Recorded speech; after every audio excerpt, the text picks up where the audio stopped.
Assalamualaikum warahmatullahi wabarakatuh. Selamat pagi semuanya. Hari ini kita akan mempelajari tentang Khalifah Ali bin Abi Thalib. Khalifah Ali bin Abi Thalib radhiyallahu an adalah khalifah keempat dan terakhir dari Khulafaur Rasyidin yang berkuasa sekitar 4 sampai 5 tahun. Ali adalah sepupu Nabi Muhammad SAW yang kemudian menjadi menantunya setelah menikahi Fatimah Az-Zahra.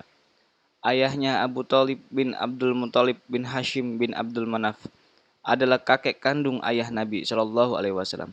Abdullah bin Abdul Muthalib, ibunya bernama Fatimah binti As'ad bin Hashim bin Abdul Manaf. Sewaktu lahir ia diberi nama Haidarah oleh ibunya. Nama itu kemudian diganti ayahnya dengan Ali. Sejarah singkat Ali bin Abi Thalib. Ketika berusia 6 tahun, Ali bin Abi Thalib diambil sebagai anak asuh oleh Nabi Shallallahu Alaihi Wasallam. Sebagaimana Nabi pernah diasuh oleh ayahnya. Ketika Nabi Muhammad Shallallahu Alaihi Wasallam diangkat menjadi Rasul, Ali baru menginjak usia 8 tahun. Ia adalah orang kedua yang menerima dakwah Islam setelah Khadijah binti Khuwailid, istri Nabi Shallallahu Alaihi Wasallam. Sebagai anak asuh Rasulullah, Ali banyak menimba ilmu, baik ilmu tauhid dan segala persoalan keagamaan. Sewaktu Nabi hijrah ke Madinah bersama Abu Bakar As-Siddiq, Ali diperintahkan untuk tinggal di rumah Rasulullah dan tidur di tempat tidurnya. Ini dimaksudkan untuk memperdaya kaum Quraisy karena ketika itu kaum Quraisy berencana hendak membunuh Nabi SAW. Ia pun melaksanakan tugas itu tanpa merasa takut.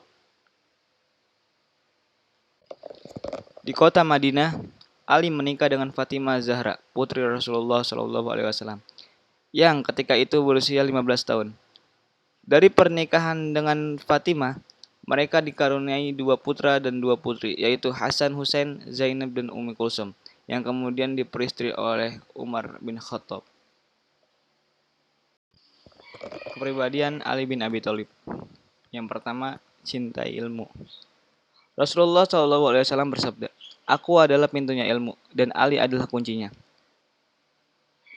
Ali bin Abi Thalib karamallahu wajhah merupakan sahabat dan menantu baginda Nabi. Dikisahkan Nabi Muhammad SAW merupakan pintu ilmu yang sangat luas. Ia sebagai bekal dunia akhirat sebagaimana pernah disabdakan, kunci ilmu dimiliki oleh sahabat Ali. Hati mana yang penasaran mendengar sabda Rasulullah tersebut? Selanjutnya, kezuhudan Ali bin Abi Thalib.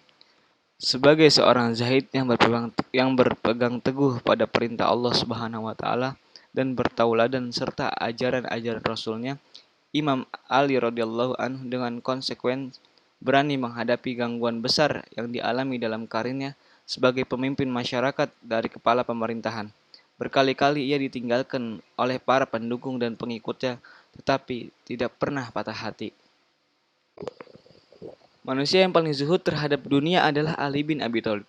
Sufyan berkata, sesungguhnya Ali tidak pernah meletakkan batu bata di atas batu bata, tanah liat di atas tanah liat, sepotong kayu di atas potongan lainnya, membangun rumah dan tidak pernah mengumpulkan harta.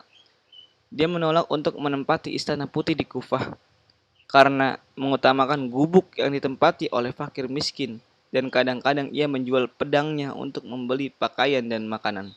Meskipun Ali sangat zuhud, namun Ali jauh dari tabiat kasar, sempit dada, kurang pergaulan. Bahkan Ali adalah orang yang sangat toleransi terhadap sesama. Inilah Ali bin Abi Thalib, seseorang yang pemberani dengan keberaniannya, orang yang zuhud lagi lurus, tidak berlebih-lebihan, dan menghindar dari kezoliman. Selanjutnya, tawadhu. Beliau sosok pemimpin sederhana dan dekat dengan rakyat kecil. Kedudukannya sebagai khalifah tak menghalanginya untuk berbaur dengan masyarakat. Pernah suatu ketika dikisahkan beliau memasuki sebuah pasar dan menggunakan pakaian setengah betis sembari menyampirkan selendang. Beliau mengingatkan para pedagang supaya bertakwa kepada Allah dan jujur dalam bertransaksi.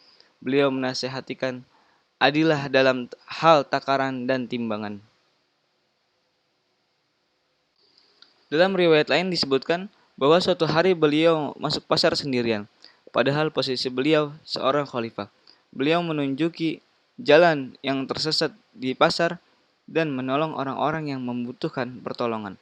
Sembari menyambangi para pedagang, beliau mengingatkan mereka akan firman Allah Ta'ala yang artinya, negeri akhirat itu kami jadikan untuk orang-orang yang tidak ingin menyombongkan diri dengan berbuat kerusakan di muka bumi. Dan kesudahan yang baik itu adalah bagi orang-orang yang bertakwa. Quran Al-Qasas ayat 83. Ayat ini dijelaskan oleh Ali turun berkenan orang-orang yang berbuat adil dan tawadhu. Ali bin Abi Thalib bukan hanya mulia karena berasal dari keluarga Rasulullah SAW.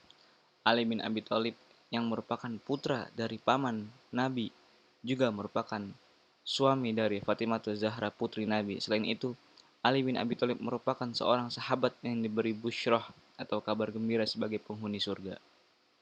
Selanjutnya, sifat istimewa dalam diri Ali bin Abi Thalib adalah kedermawanannya.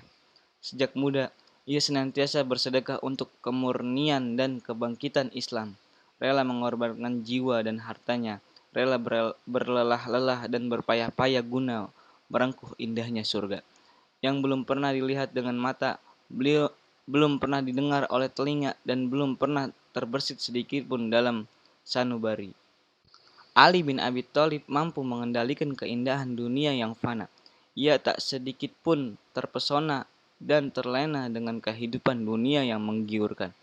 Ia tetap memilih tinggal di rumahnya yang sangat sederhana sampai berpisah dengan dunia. Meskipun ia diminta untuk tinggal di istana negara yang tinggi, megah, indah, dan mempesona. Hidup baginya adalah untuk beramal dan bertakarub atau mendekatkan diri kepada Allah. Karena semakin jauh dari dunia, maka ia akan semakin dekat dan bergantung kepadanya. Ia menyadari bahwa Allah telah memerintahkan kepadanya untuk menafkahkan sebagian harta yang ia miliki untuk dakwah fi sabilillah sebelum datang kematian kepadanya, lalu ia menyesal. Berdakwah membangun umat ini agar tersadar dari keterlenaan, menyadarkan mereka dari keterpurukan dan kebinasaan, serta mengajak mereka untuk kembali kepada Al-Quran dan As-Sunnah sesuai dengan tatanan kehidupan para salafus sholih. Cukup sekian pembelajaran kita pada hari ini. Semoga bermanfaat. Bila ada pertanyaan silakan komen di bawah ini. Billahi taufik wal hidayah. Wassalamualaikum warahmatullahi wabarakatuh.